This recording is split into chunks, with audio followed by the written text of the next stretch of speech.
お前ホームレスだろ？ホームレスが銀行に何の用があるんだ？普段から利用している銀行に、普段と同じように来店した俺は、入り口で思わぬ言葉を投げかけられた。ホームレス？俺がですか？そうだ。そんな汚い格好をして、ホームレス以外に何がある？ホームレスの来店はお断りだ。いきなりホームレス扱いされて戸惑う。俺は仕事の合間に来たため、作業着を着ているが、これはいつものことだ。だが、当然だが、これまでホームレスだと言われたことはない。聞けば、この男は支店の新しい支店長だそうだ。そんな立場の人間が利用者をホームレス扱いして追い返そうとするとは信じられなかった。さすがにその発言は失礼じゃないですか？何が失礼だって言うんだ。お前臭いんだよ。他のお客様に迷惑だろ。とっとと出てけよ。なんとか思い違いを解こうとするが、全く話を聞いてくれない。野良犬を追っ払うように、しっしと邪険に手を振られてしまった。そうか。そちらが分かってくれないなら、こっちにも考えがあるぞ。我慢ならなくなった俺は、スマホを取り出し、電話をかけた。この電話が、自身のエリート人生を終わらせることになることを、目の前にいる男は、まだ知らない。俺の名前は、小倉聡。従業員が十数人の小さな会社を経営する経営者だ。おかげさまで事業は順調で満足いく生活を送れている。しかしながら今の俺からは想像できないほど俺が育った家庭は貧しかった。母ちゃん、ご飯足りないよ。ごめんね。今日はもうこれしかないんだよ。その日暮らしといった様相で食べるご飯もギリギリ、よくお腹を空かせていたものだ。俺の家は早くに父親を亡くしており、母一人で仕事をして生計を立てていた。母は朝晩とほとんど休まず仕事をしていたが、それでも育ち盛りの俺を育てるのはかなりきつかったらしい。母と過ごす時間も少なく、食事も満足に食べられない子供時代だったが、母の頑張っている姿を見ていた俺は我慢するしかなかった。家計を豊かにするには、俺が早く働き始めるしかないということは、常に頭の片隅にあった。そして、中学3年生になり、進路を決めなければいけない時期になっても、相変わらず貧乏なままで、うちの家には、俺を高校に進学させるだけの余裕はなかった。みんなが高校進学の話や、受験に勤しむ中、俺はそれを、羨ましく見るしかなかった。進学を選べない俺は中学を卒業し仕事を始めた。中卒で社会に出るのは俺だって怖かったが仕方ない。しかも中卒の俺は仕事の内容を選べるはずもなく、とにかく働けるところを探し、休みなしで働き続けた。きつい肉体労働で体が悲鳴を上げる時もあれば、接客業で客に理不尽な内容で怒られる時だってあった。肉体的にも精神的にも辛い日々が続いた。それでも俺は毎日ひたすら働くだけの日々を繰り返した。そして慣れない環境で俺はずっと家計を助けながら起業のためのお金を貯め続けたのである。俺は働き出した時からずっと自分の会社を持つことを目標にしていた。大変なことは理解していたが、自分で事業を起こし成功できれば、家族に楽をさせてあげることができると考えていたのだ。学歴がない俺にとって、雇われて成果を出そうとしても、学歴がハードルになった。中卒で働き口を探した俺は、こんなに選べる仕事が少ないのかと驚いた記憶がある。だいたいどこも高卒であることが最低基準だった。大きな会社で働き、高収入を得ることが難しければ、残された選択肢はかなり少ない。それで経営者としての道を目指したのである。もちろん経営者として生きていくことも難しいのは理解していたが、俺が思いつくのはそれしかなかったのだ。そして頑張って働いて貯めたお金を使い、俺は今の会社を起業したのだった。さて、起業してからかなりの月日が流れた。起業してからもやらなければいけないことが多く、忙しい日々を過ごしていたが、会社としての業績はだいぶ上がっており、調子がいい。ありがたいことに、今では従業員を雇えるまで成長した。仕事で毎日せわしなく生活していたある日、俺は銀行に足を運んだ。会社で働く従業員に給料を振り込むのに大手の銀行を利用している。そんな普段から懇意にしている銀行に来たのだが、銀行の入り口で男性に呼び止められてしまった。ちょっと君。はい？突然のことに驚き、俺は何事かと思い、声をかけてきた男性に返事をして振り向く。俺に声をかけてきたのは上質なスーツを着た男性だった。すいません、どちら様でしょうか？声をかけてきた男性に見覚えがなかったため、素性を尋ねると、相手はふんと鼻を鳴らした。私はこの銀行の支店長の福山だ。最初に声をかけられた時から偉そうな口ぶりだとは思っていたが、かなり態度がでかい。利用者である俺に敬語さえ使わない。その言動にはただただ驚かされる。それに今までも利用していた支店だが、支店長だと言った福山さんを俺は見たことがない。初めてお目にかかりますね。何度もこの銀行には足を運んでいるため、銀行員の顔をなんとなく把握していた。支店長ともお会いしたことがあるが、目の前にいる男性よりもっと年配の男性だったように記憶している。俺は新しく赴任してきたからな。福山さんの話によると、前支店長は違う支店に移動し、新しくこの支店に支店長として来たのが福山さんらしい。今までの支店長はとても紳士的でよくしてくれる人だった。だが、今回支店長になったという福山さんは、前支店長とは全く違うタイプの人間らしい。こんな風に高圧的な態度を取られたのは初めてで、どう反応したらいいかわからない。そもそも支店を任されている人間が、なぜ利用しに来ている人間に偉そうな態度で応答しているのか理解できなかった。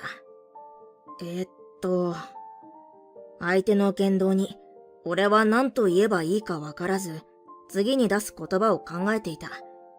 いきなり声をかけられ、上から目線で支店長だと言われても、相手が何をしたいのか全く読み取ることができない。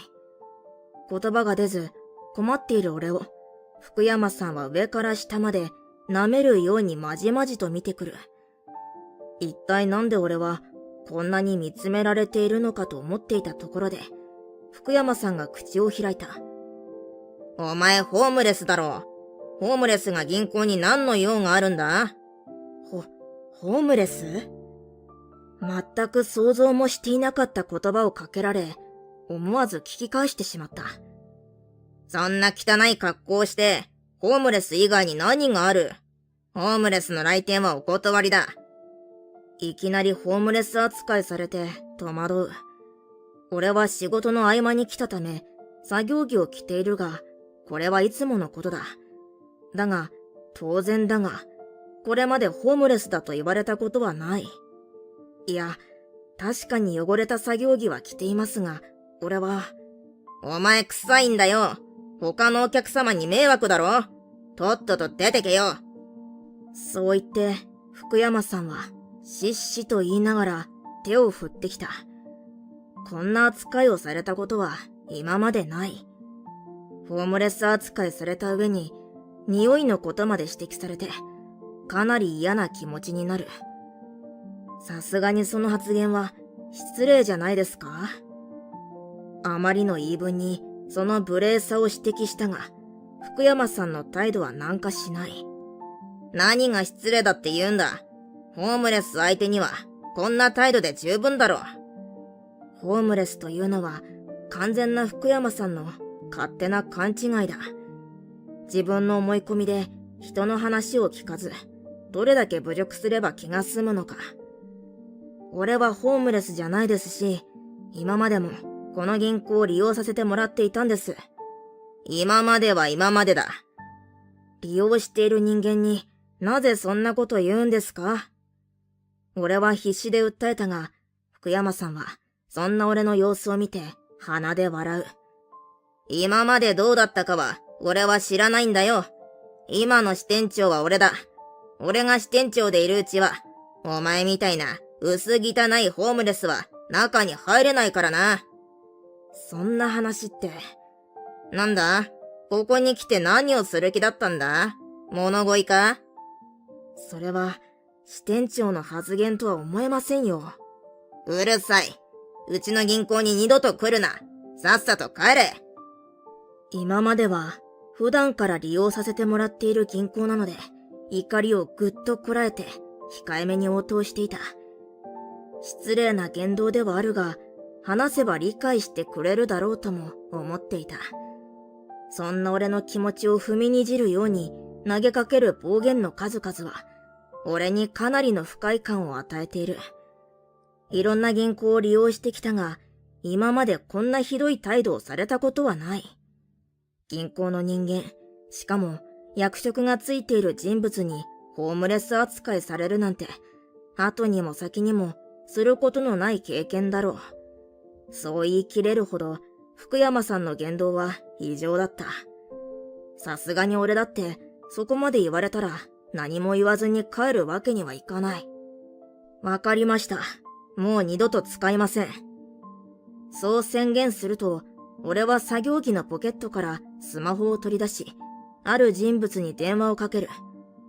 もしもし、頭取、俺の200億の法人口座、今すぐ解約しますので、よろしく。電話口の相手は何か言っていたが、俺は要件のみ伝えて電話を切った。福山さんの銀行に、俺は200億円の法人口座を持っている。今話した電話の内容から、福山さんにその事実が伝わったはずだ。さすがに、俺が大口の相手であることがわかれば、福山さんも態度を改めるかもしれない。そう思っていた俺だったが、電話の内容を聞いていた福山さんの方を見ると、心底俺をバカにしている表情をしていた。福山さんの表情から、先ほどの電話では何も理解できていないことがわかった。200億？ホームレスのお前が？こんな汚い奴が、頭取と連絡が取れるわけがない。福山さんは、先ほど俺が言った内容が嘘だと思い、バカにして笑っている。お前、俺のことをバカにしてるのか？そんな嘘が通用するわけないだろう。ふざけたことを言ってないで、帰れ。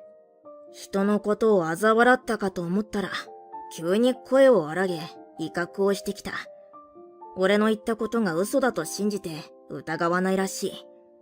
嘘をついたところで、俺に何のメリットがあるというのだろうか。普通の人間であれば、先ほどの電話を聞けば、無礼を謝ってくるかとも思ったが、仕方がない。俺の発言を全く信じず、ホームレスだと思い込んでいる福山さんに、これ以上反論しても意味がないだろう。そもそも俺は別に多額の法人口座を持っている立場を誇示したいわけではない。俺は中に入ることを諦め、電話を切った後、すぐにその場を立ち去った。結局追い払われ、本来の目的である給料の振り込みができないまま自分の会社に戻る。先ほどの出来事があまりにもインパクトがありすぎて、少し疲れてしまったため、少し社長室で休んでいた。まさか俺がホームレス扱いされるなんてな。先ほどは想像もしない出来事が起こり、びっくりしたが、まさか自分がホームレスに見えたのかとショックを受けた。そんなところで従業員がドアをノックして入ってくる。銀行の方が社長にお目にかかりたいと言ってまして。俺は絶対に会社を訪ねてくる人物がいることを確信していた。ずいぶん早く来たな。通してくれ。数分後、再び部屋のドアをノックされた。どうぞ。俺の声の後で部屋に入ってきたのは、先ほどの銀行の役員と福山さんだった。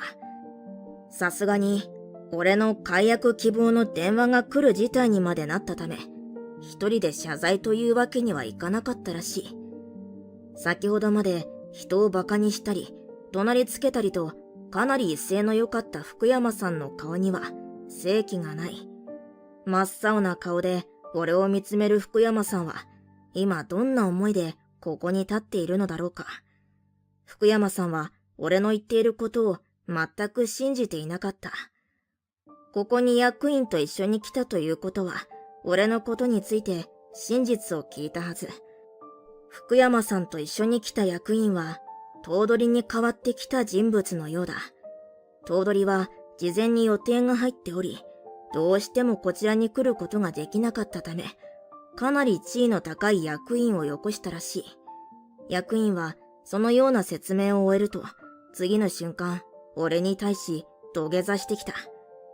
この度はうちの福山が小倉様に大変失礼な言動をしてしまい、誠に申し訳ありません。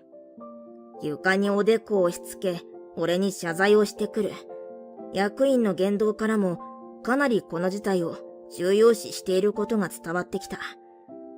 そちらとはいい関係を築けていると思っていましたが、今回は非常に残念でした。俺は素直に自分の気持ちを述べた。さっきの出来事が起きるまで、俺は法人口座を解約するつもりなんて一切なかったのだ。それが、ものの10分ほどで解約したいと思ってしまうほどの言葉を投げつけられた。本当に今回はとんでもないことをしでかしてしまったことは理解しております。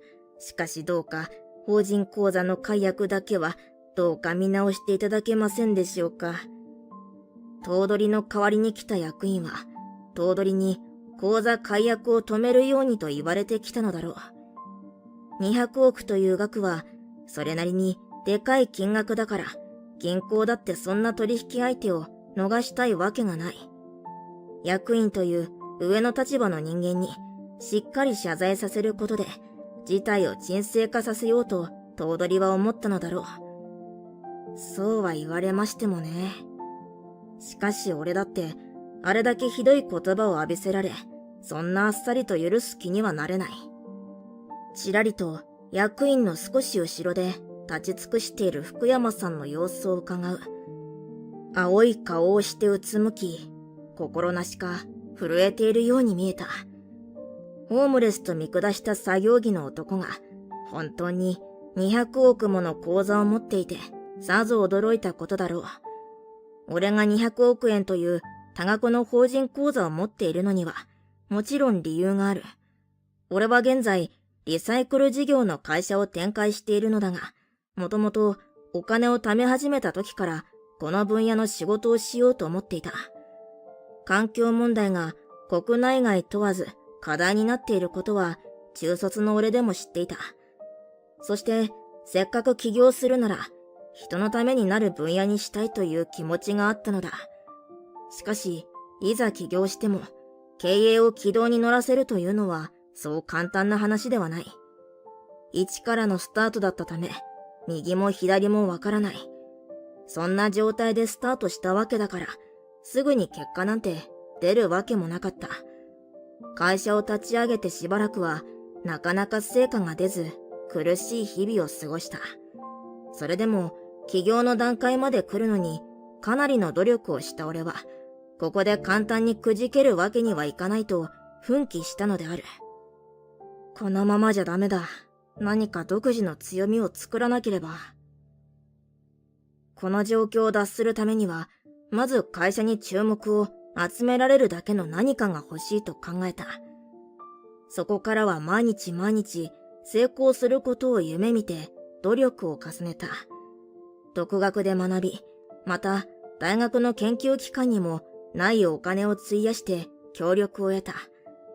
そうして時間はかかってしまったものの、努力は実を結び、独自技術を開発することに成功した。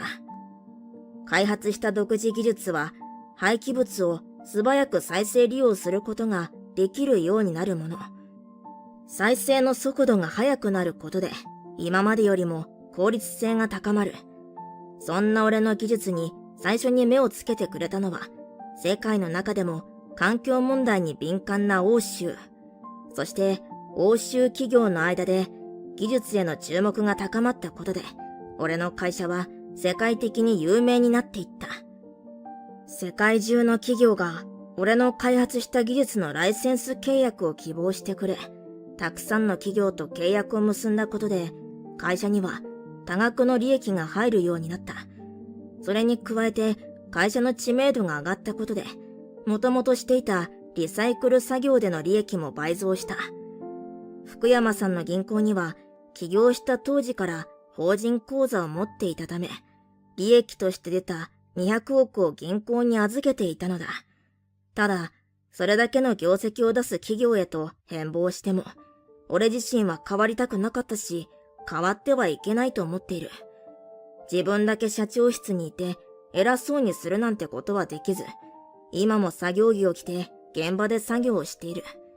また、それが本当に好きなのだ。そんな俺は社長のようには見えないかもしれない。もっとも、だからといって、少し汚れた作業着を着ているからといって、あんな暴言を吐く方がおかしいのだが。先ほどは、すいませんでした。土下座をした役員の隣に来た福山さんが、同じように土下座をする。借りてきた猫のようになっているが、あそこまで言われたんだ。謝罪されたって、許す気はない。俺はね、今まで歴代の支店長に、事業の立ち上げからお世話になってきたんです。とても感謝しているから、今まで利用してきたんですよ。今回のような仕打ちをされるなんて思っていませんでした。事業を立ち上げるとき、学もなく努力だけで突き進んできた俺に、過去の支店長たちはとてもよくしてくれた。どの支店長も人柄もよく、いつも気持ちよく銀行を利用させてもらっていた。過去の支店長たちに関しては今でも感謝しており、だからこそ銀行を変えず、今の今まで利用してきたのだ。感謝の気持ちはあったが、今回の出来事は感謝の気持ちを上回る不快感を与えた。はい、大変失礼なことを言ってしまいました。申し訳ありません。福山さんは何度も俺に謝罪をしてくる。しかし彼は支店長という立場の人間だ。そんな人間が利用する者に対して権力を振りかざし暴言を吐くことは許されない。上に立つのに適した人物とも言えない。あんな人間を見ていたら人を見た目で判断する銀行員が増えてしまう可能性だってある。俺はあなたを絶対に許せません。そんな、お願いします。福山さんは何度も頭を床にこすりつけて謝罪してくる。あなたはいつも懇意にしている企業の人間から同じことを言われて追い返されても許せますか？それは、俺の問いに福山さんは口ごもる。そりゃ言い返せないだろう。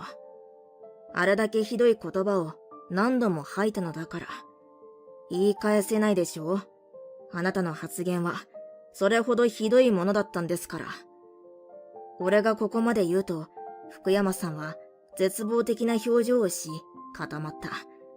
役員と福山さんはその後何度も謝罪を繰り返し帰っていった。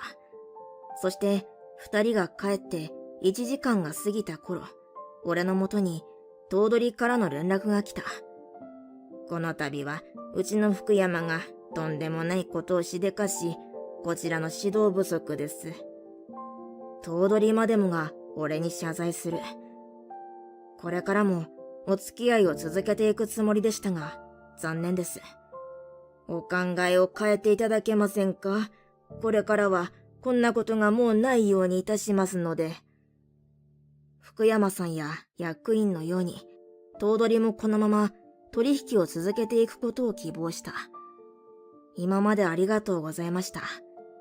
だが、どうしても俺は考えを変えることができなかった。福山さんのしでかしたことが分かった後、役員や頭取は素早く行動を起こしてくれたとも思う。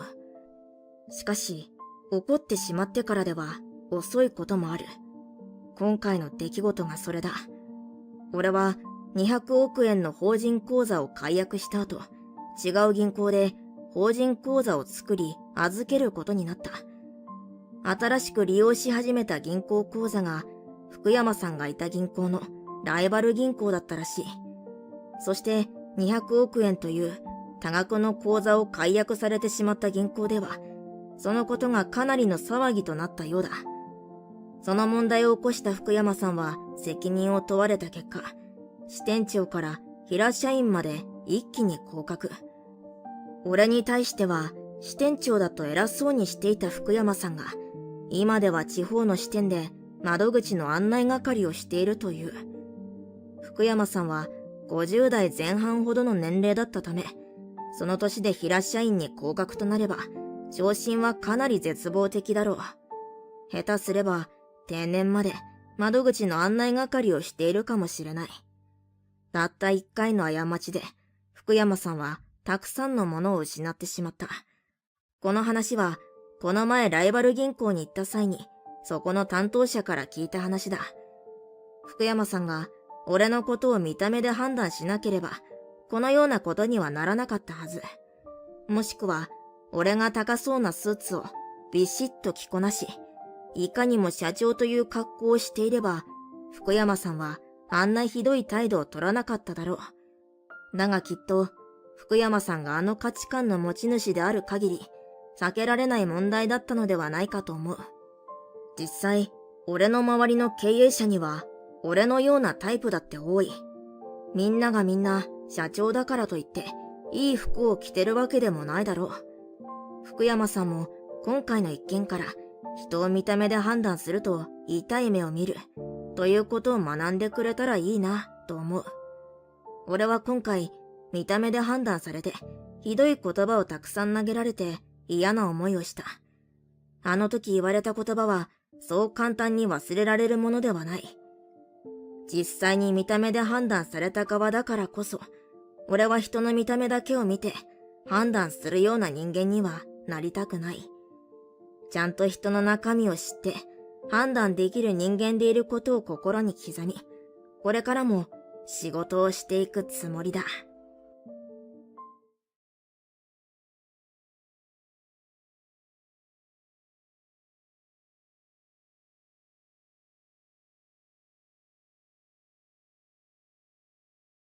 場違いは君の方じゃないのかな。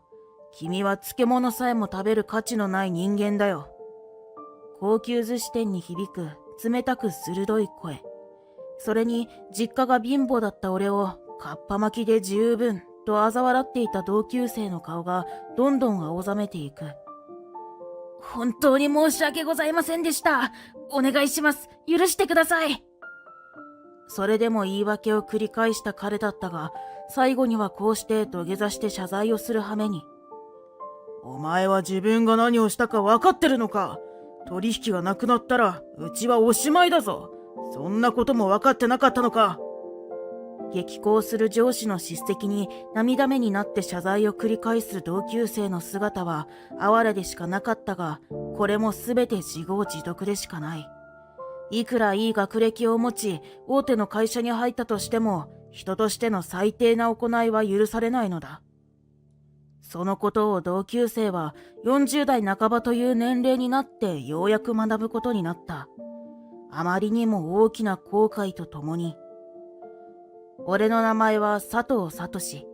地元の工業高校を卒業後、地元の会社に就職した。高校を卒業して以来、ずっと同じ会社で土木作業員として働いている。現在は45歳になり、部下もでき、現場責任者も任されている。俺の実家は町工場を経営していた。工業高校に行ったのも実家で働くためだったが、高校1年生の時に倒産した。俺が幼い頃から経営状態は悪かったのだ。貧乏だと同級生からよく馬鹿にされていたのを覚えている。幼いながらも貧乏であることは自覚をしていたが、それでも俺は頑張って働く両親のことを尊敬していた。毎日汗かいて必死に働く父さんの姿や、それを支える母さんの姿をずっと近くで見ていたからだ。だからこそ同級生に馬鹿にされることは本当に悔しかったし、何も言い返せず悲しい思いもした。それでも俺は実家の町工場で父さんのように働くことが夢だったのだ。工業高校に進学した後に倒産してしまい、夢は叶えられなくなったが、俺の気持ちは前向きで、工業高校での勉強が活かせる仕事に就こうと決めた。そこで知ったのが土木作業員としての仕事だ。自分の仕事が形になって残るところが俺にとってすごく魅力的に思えたのだ。そして無事に今の会社に就職することができた。決して大きな会社ではなかったが、土木作業ならここと言われるほど地元の建築業界では有名な会社だ。長年勤めている間に社長も変わり、今の社長は俺が高校卒業してすぐの時に俺の面倒を見てくれていた人だ。たくさん怒られたこともあったが、今では俺を信頼してくれており、現場責任者を任せてくれている。社長になってからも俺のことを気にかけてくれ、真面目で責任感があると評価してくれているのだ。サトシ、お前はもう責任者なんだから、きちんとみんなに指示できる人になれ。今のままじゃまだお前を次期社長にはできないぞ。いつからか社長は俺を次期社長にしたいと考えていることを話してくれた。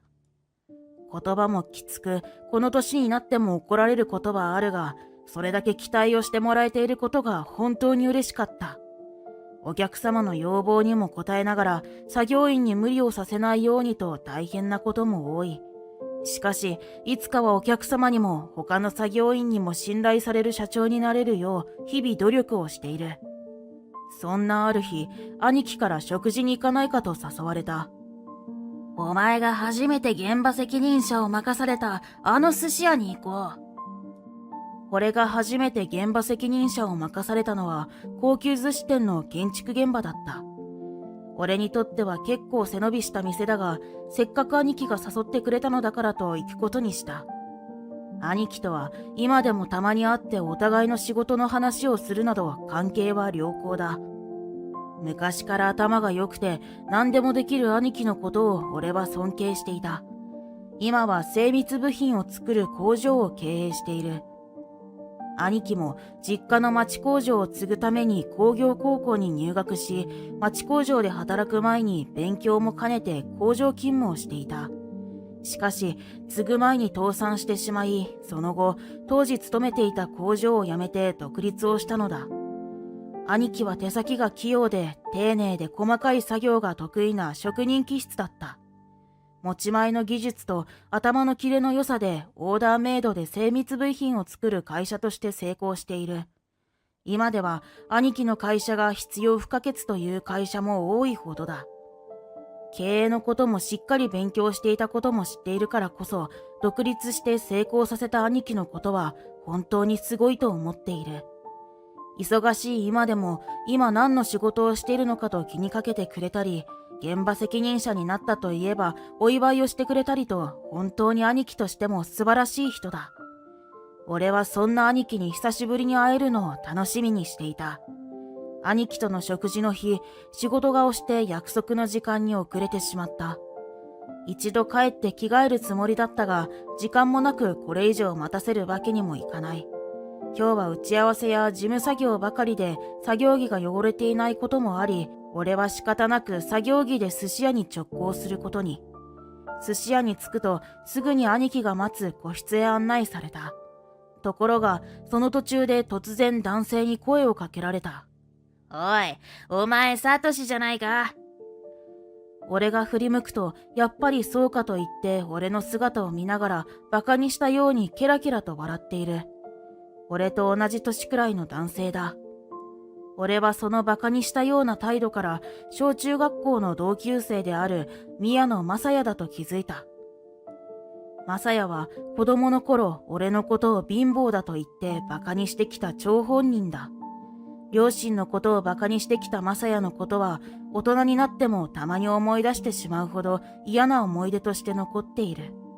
ずっと恨んでいたというわけではないが、そう簡単には忘れられない。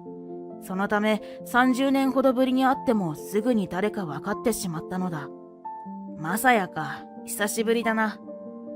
俺はいろいろな記憶が蘇ったが、もういい年だしとぐっとこらえ平然と挨拶をする。お前、老けたな。同い年には見えないぞ。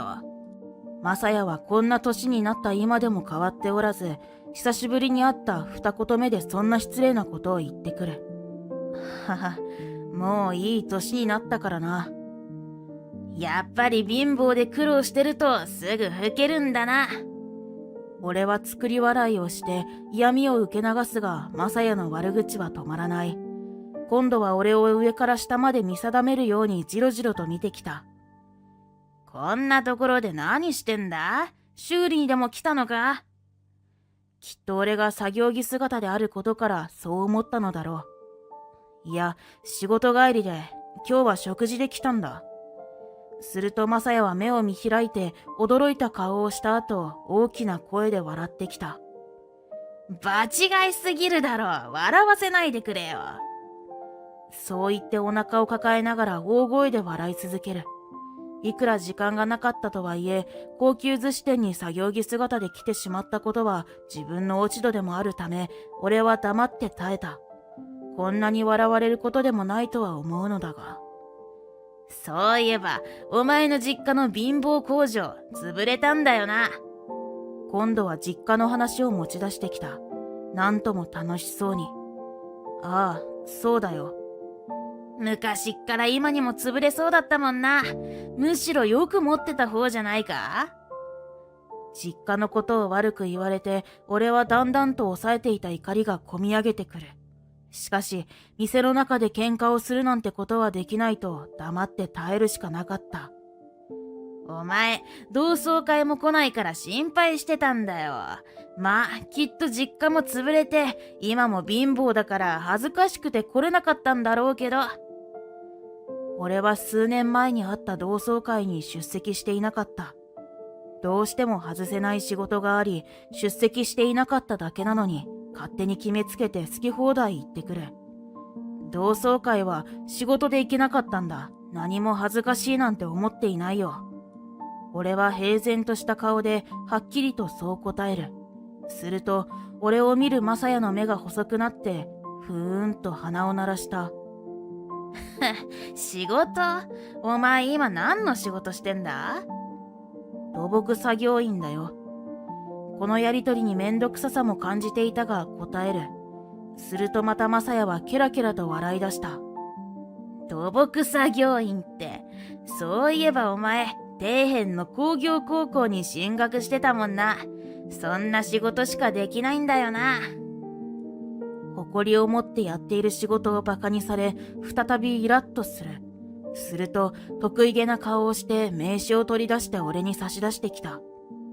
俺、大手電機メーカーで課長してるんだよ。お前と違って一流大学も出ているしな。正也は高校は進学校に行き、大学も有名なところを出ていると同級生から聞いたことがある。正也の働く電機メーカーも誰もが聞いたことのある会社で、そこは確かにすごいと思った。それを自慢し、マウントを取ってくるところに呆れてしまうが。そうなんだ、すごいな。俺んちは貧乏じゃなかったし、妬む前に両親を恨むべきだな。俺が褒めたことを素直に受け取れないのか、妬んでいると決めつけ、また両親を悪く言ってきた。さすがに俺も我慢の限界で怒りを爆発してしまいそうになる。その時、俺の名前を呼びながら近づいてきた人がいた。佐藤さん、どうされました？俺を呼び近づいてきたのはこの寿司屋のオーナーだった。仕事で携わった際、何度か顔を合わせていた。最後に会ったのは随分と前のはずだが、覚えていてくれたらしい。すみません。同級生にばったり会ったもので。マサヤは俺とオーナーが会話していることを少し不思議そうに見ながらも、今度はオーナーに話しかける。このお店の人ですか？こんな場違いな人、お店の中に入れてもいいんですか？店のランクが下がってしまいますよ。マサヤはオーナーだということは分かっていないようで絡むように話しかけている。こういう高級店は俺のようなエリートしか似合わないですよ。そんな場違いだなんて思いません。どんな人にも食事をしていただきたいと思っていますので。マサヤの発言にオーナーも少し困惑したような顔で答える。いやいや、こんな奴に寿司の味なんてわかるはずがないんです。こんな奴かばわなくていいんですよ。美味しいと思っていただければ、こちらは満足なので。オーナーは大人の対応をしている。しかし、自分の意見を否定されたのが気に入らなかったのか、マサヤはだんだんと怒り出した。お前、客に向かってその態度は何なんだ？責任者呼べよ。大事な客に舐めた態度取りやがって。責任者は私ですが、気分を悪くされてしまったのなら申し訳ありません。あんたがオーナー？なるほど。つまり所詮は、この店もこいつみたいなカッパ巻きで十分の底辺が似合う店だったってことだな。俺のせいでこの店もバカにされてしまった。俺はカッとなって慌てて割って入った。その言い方は、この店の方に失礼だ。俺のことはバカにしてもいいけど、この店をバカにしたことを謝れ。うるせえ！誰に向かって口を聞いてるか分かってんのか？俺は大手電機メーカーの課長だぞ。切れ散らかすマサヤに、俺もオーナーも呆れて言葉が出ない。もういい。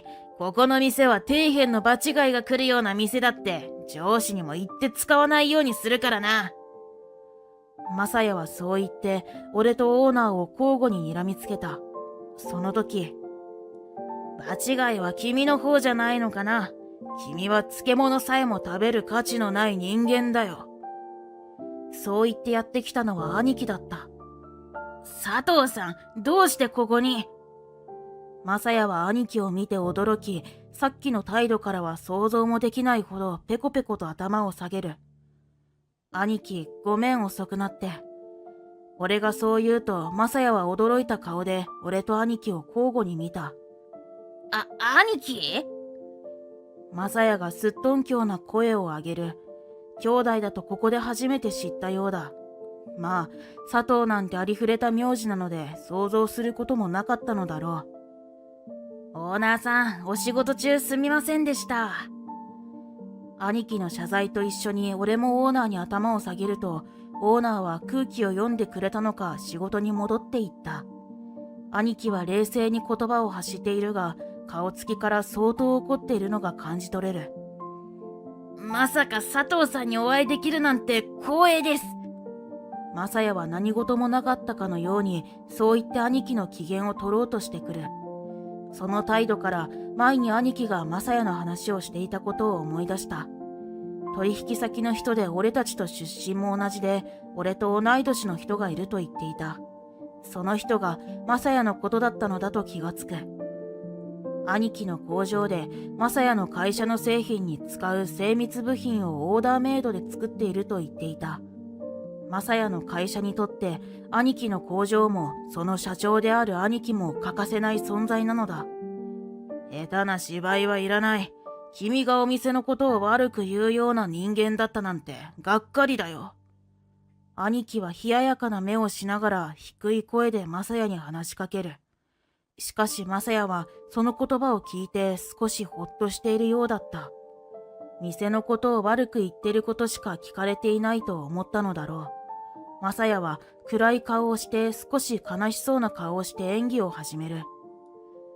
僕も悪く言うつもりはなかったんです。でも、サトシ君とオーナーさんに場違いだって言われてしまって、ついカッとなってしまったんです。マサヤはそう言って、いかにも自分が被害者だというように話す。こんなことをお兄さんに言うのはどうかと思うんですが、昔から何かとサトシ君は僕の悪口を言ってきたりしてて。どんどん出てくるマサヤの嘘に、俺は怒りを通り越して呆れて笑えてきてしまうほどだ。どうやら兄貴も同じ気持ちらしく、ふっと鼻で笑い出す。今さらそんな嘘つかなくていいよ。そんな嘘じゃないんです。ご兄弟をかばいたくなる気持ちもわかりますが。嘘だと言われても、マサヤはそう言って自分を信じてもらえるように訴えかけている。そんなマサヤを見た兄貴はだんだんとまた顔をしかめていく。残念だけど、サトシと君の会話は最初から聞いていたよ。君がサトシのことを貧乏だってバカにしていた時からね。そう言われたマサヤは額に汗を浮かべて焦っているようだった。いや、それは。そういえば、小学校の頃からサトシのことをバカにしていた子がいたのを思い出したよ。彼だろ？そう言って問いかける兄貴に俺はうなずいた。小学校の頃から俺がバカにされているのを見つけると、いつも兄貴が助けてくれていた。それがここにいるマサヤだと気づいてしまったようだ。何を今さらそんな話。マサヤは全てがバレていることが分かり、開き直ったようにそう言った。その時、マサヤに慌てたように駆け寄ってきた男性がいた。すまんな、遅くなってしまって。どうしたんだ？どうやら揉めているのに気がついて慌てて駆け寄ってきたのはマサヤの上司のようだ。マサヤの上司は兄貴の姿に気づき、すごく驚いた顔をした。佐藤さん、お世話になっております。どうかされましたか？慌てて兄貴に状況を聞いている。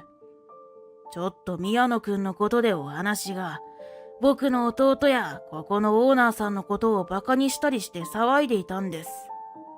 するとマサヤの上司は目を見開いて驚き、慌ててマサヤに本当かと確かめた。マサヤは罰が悪そうな顔をした後、焦ったように否定をする。いや、違いますよ。小学校の同級生である弟さんに会って軽口を叩いていただけです。佐藤さんの勘違いです。軽口？あれは暴言です。僕はすべて聞いていたので。兄貴も上司にそう言って訴えかける。単なるじゃれ合いですよ。お兄さんだからかばってるんです。マサヤはここまで来たら兄貴のことを敵に回してでも上司を味方につけようと考えているのだろう。そういうマサヤを見た兄貴は呆れたようにスマホを取り出して上司の前に出し動画を再生し始める。それは先ほどの一部始終が録画された動画だった。スマホで撮影してたんです。どう聞いても暴言だと思いますが。マサヤの上司はスマホを見てどんどん顔が青ざめていく。本当に申し訳ございません。私の教育不足です。マサヤの上司はそう言って勢いよく頭を下げ、俺と兄貴に謝罪をしてきた。なんでそんな。平謝りをする上司にマサヤは納得がいっていないようでふてくされている。いい加減にしろ。お前は自分が何をしたのか分かってるのか？そんな取引先の一つくらい失ってもうちは大手なんだから大丈夫ですよね。そこまで言われてもマサヤはまだそんなことを言っている。ふざけるな。誰であってもこんな暴言を吐いて許されるわけない。それに佐藤さんの会社との取引がなくなったらうちはおしまいだぞ。マサヤの上司は顔を真っ赤にしてマサヤをきつく叱る。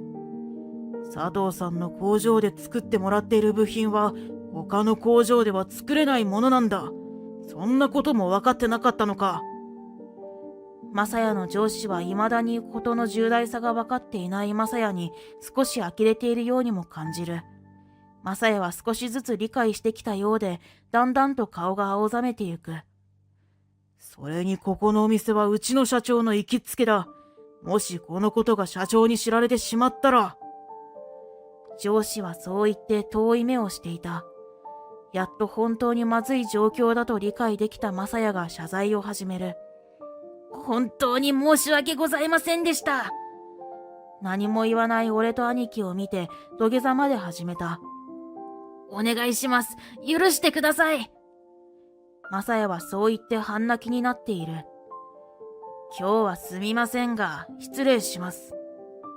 兄貴は掃除をしに告げ、俺たちは土下座するマサヤを置いて店から立ち去った。後日、俺と兄貴は先日の高級寿司店にやってきた。俺は先日の出来事をしっかりとオーナーに謝罪したかったのだ。先日はお店の中で騒がせてしまって、本当に申し訳ございませんでした。するとオーナーは笑顔で俺に顔を上げてくれと言ってくれた。いえいえ、僕が自ら口を挟んだんです。佐藤さんは馬鹿にされているのが許せなくて。俺はその言葉に胸がジーンと熱くなる。俺が一生懸命他のみんなと作り上げたこの店に来られているだけでも幸せなことだったが、そこのオーナーにこんな風に言ってもらえることはもっと嬉しいことだ。念願の寿司を兄貴と食べられていることもすごく嬉しかった。兄貴もありがとう。取引先を失うかもしれないのに俺のことをかばってくれて。何言ってるんだよ。あんな暴言を吐く取引先に断られても何とも思わないよ。兄貴はそう言って笑ってくれた。あれからマサヤの上司や社長が直々に兄貴のもとへ謝罪に来たらしく、今も変わらず取引を続けているそうだ。マサヤは左遷となり、僻地の子会社へ出向になったそうだ。俺をバカにしたばっかりにこんなことにまでなってしまったのは少々かわいそうだとも思うが、兄貴にその必要はないと言われる。誰であってもあんな風に人をバカにしている人は信頼できないし、いくら頭が良くていい大学を出ていても一緒に仕事をしたいと思えないよ。その言葉に確かにそうだと思い、これを機に変わってくれればいいとも感じる。でも、あんなに昔からバカにされてて、よく真面目に生きてきたな。感心するよ。兄貴は笑いながら冗談っぽくそう言ってきた。俺は両親のことも尊敬しているし、二人みたいにしっかり働こうと思ってきただけだよ。そう言って笑って答える。それでも今回の一件で、この年になって真面目に頑張ってきてよかったとも思えた。しっかり真面目に取り組んでいれば、寿司屋のオーナーのようにしっかり見てくれている人もいるのだと気づく。俺は今の夢である信頼される社長になるためにも、この気持ちを忘れずに真面目に取り組もうと改めて決心する。社長から次期社長の要請を正式に受け、経営についての勉強も始めた。これからも両親のようにしっかり働き、そして社長や兄貴、オーナーのような人になりたいと思う。